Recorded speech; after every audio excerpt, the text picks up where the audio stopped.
Are you lost too, mister? The little girl's voice cut gently through the constant airport noise, rolling suitcases, distant announcements, tired footsteps. The CEO looked down, surprised. He had been staring at the departure board without really seeing it, eyes fixed on cities he could fly to but no longer cared about. His tailored suit, expensive watch, and guarded expression made him look important, untouchable. Yet in that moment, standing alone by a charging station, he felt exactly like what the girl had said, lost.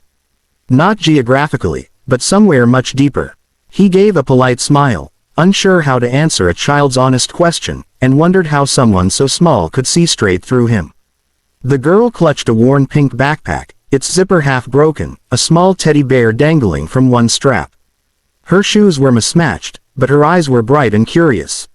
She wasn't afraid of him, didn't hesitate or ask permission. She simply waited for an answer. The CEO glanced around, half expecting a frantic parent to appear. None did. I suppose I am, he said finally, surprising himself with the truth in his words. The girl nodded seriously, as if this confirmed something important. Me too, she replied. But my mom says lost doesn't always mean you're in the wrong place. He laughed softly, a sound he hadn't made in days. Your mom sounds wise, he said. The girl shrugged. She works a lot, like you, she answered, pointing at his suit. That hit harder than any business critique ever had. He crouched slightly to be at her level. Do you know where she is right now? He asked. The girl's smile faded just a little. She went to talk to someone at the desk. They said our flight changed. She told me to wait right here. The CEO checked his watch.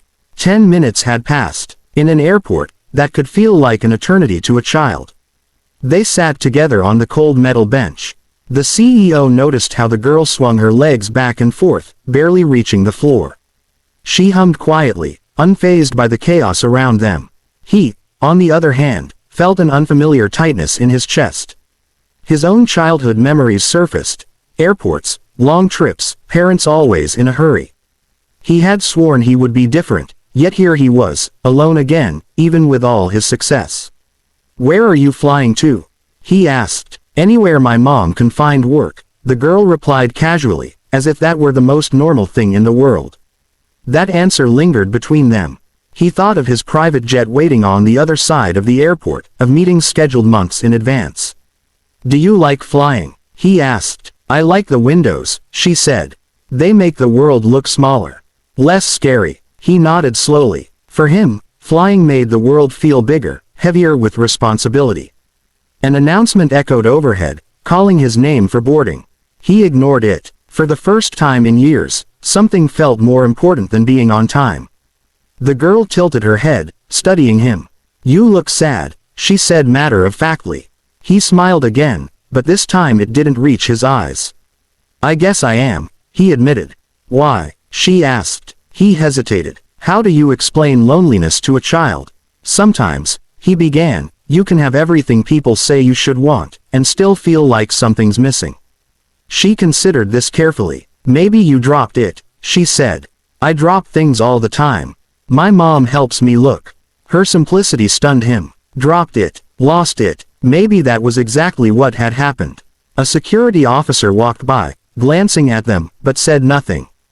The CEO realized how strange they must look together, power and innocence, wealth and uncertainty. What if your mom doesn't come back soon? He asked gently. The girl hugged her backpack. She will, she said. Confidently. She always does. Even when she's late. That kind of faith was something he hadn't felt toward anyone in years. Minutes stretched on. The CEO missed another boarding call. His phone buzzed repeatedly with messages from assistants and board members. He silenced it. Do you want some juice? He asked, standing up.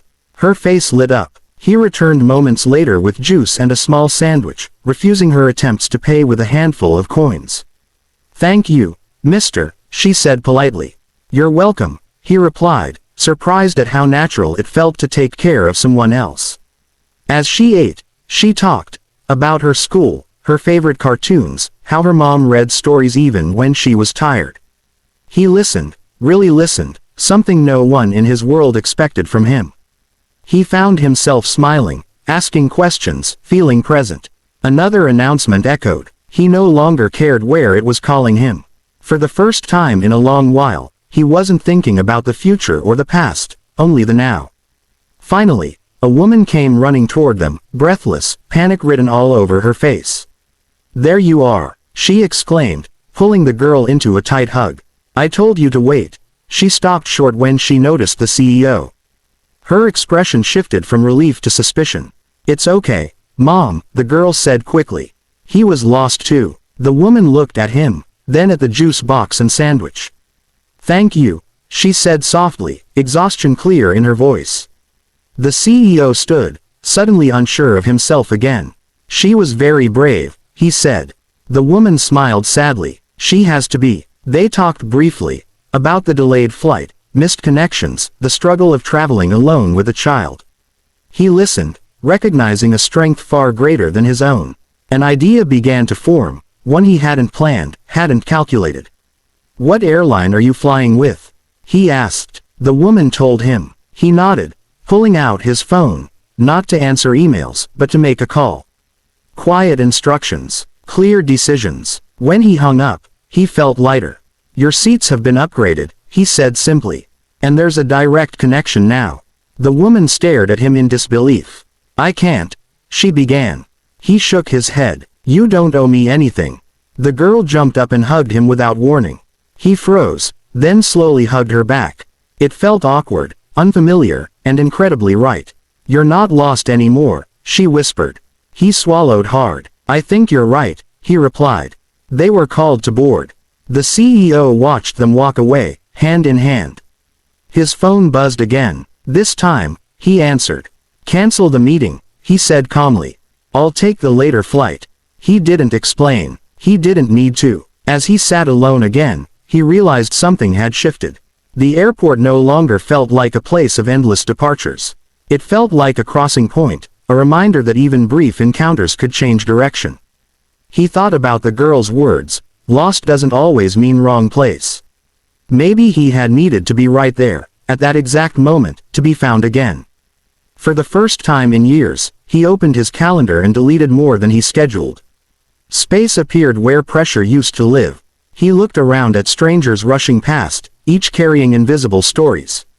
How many of them were lost too? The announcement for his new flight sounded different now. Not urgent, just an option. He smiled to himself, remembering the girl's faith, her certainty that people come back. Maybe success wasn't about arriving first, but about stopping when it mattered. He stood, not in a hurry, and walked toward the gate with a steady breath. Somewhere ahead, planes waited. Somewhere behind, a child waved at the world through a window. The CEO adjusted his jacket, feeling less like armor and more like clothing. He wasn't sure what came next, but for once, that didn't scare him. Being lost had led him somewhere important. Not to a boardroom or a deal, but to a moment of truth. And sometimes, all it takes to be found is a child brave enough to ask, "Are you lost too?"